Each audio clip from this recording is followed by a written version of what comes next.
कीजिए कि 3 प्लस 2√5 अपरिमेय संख्या है। ठीक है, तो यह बोर्ड में पूछे जाने वाला बहुत इंपॉर्टेंट क्वेश्चन है। तो इसको प्रूव करने के लिए सबसे पहले इसको हम लिखेंगे कि माना 3 प्लस 2√5 परिमेय संख्या है।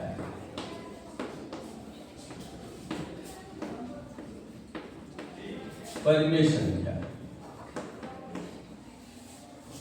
अब जब इसको पहले हमने कंसीडर कर लिया कि यह एक परिमेय संख्या है, तो इसको हम ऐसे लिख सकते हैं 3 प्लस 2√5 इक्वल टू P/Q, जहां P तथा Q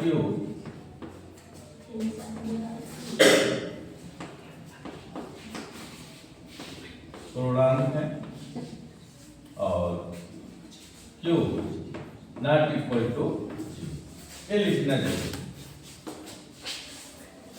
जहां P का Q पूर्णांक है और Q not equal to Q। अब करते क्या है, इसमें से जो इसका इस वाले पार्ट को इधर ट्रांसफर करते हैं, तो 2√5 इक्वल टू P/Q, ये इधर आएगा तो -3। थोड़ा सा इसको और सिंप्लीफाई कर लो एलसीएम लेकर के, इसका इसमें मल्टीप्लाई होगा तो अब हो जाएगा P-3Q/Q, यहाँ हो गया 2√5। 2 को भी इधर कर देते हैं तो √5 इक्वल टू P-3Q/2Q।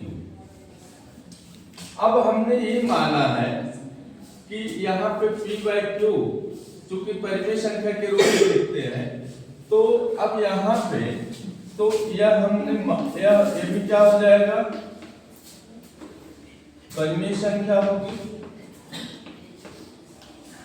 क्योंकि परिमेय संख्या में कोई संख्या परिमेय संख्या जोड़ी जाए, भाग की जाए, गुणा किया जाए तो उससे भी परिमेय संख्या ही बनती है।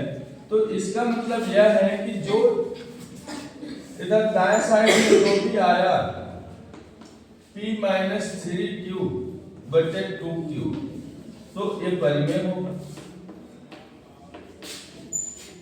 परिमेय होगा। अब P-3Q/2Q इक्वल टू √5 है, परिमेय होगा, तो √5 भी परिमेय होना चाहिए, होना चाहिए। क्यों? क्योंकि यह P-3Q/2Q इक्वल टू √5 है, तो यह परिमेय है, तो इसके इक्वल यह है, तो इसका मतलब कि अगर यह परिमेय है तो ये भी परिमेय होना चाहिए। लेकिन हम पहले यह पढ़ चुके हैं कि √5 क्या है, अपरिमेय संख्या है। चूंकि √5 अपरिमेय संख्या है। अब यहाँ पे हम यह पहले से पता है, हमको पहले हम जानते हैं कि √5 अपरिमेय संख्या है। अतः जो पहले हमने कथन माना था कि यहाँ पे यह परिमेय संख्या है और यहाँ पे आ जा रहा है कि इसके इक्वल है, तो यह अपरिमेय संख्या है, तो माने गए कथन में क्या है, विरोधाभास है। तो माने गए कथन में विरोधाभास है, तो इसलिए यह पूरी संख्या क्या हो जाएगी कि अपरिमेय संख्या हो जाएगी। तो यहाँ पे लिखना पड़ेगा, अतः माना गया कथन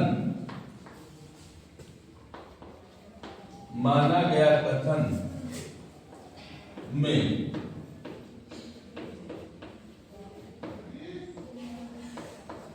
विरोधाभास है,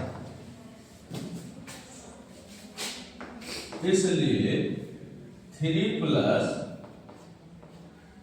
2√5 अपरिमेय होगा और परिमेय होगा।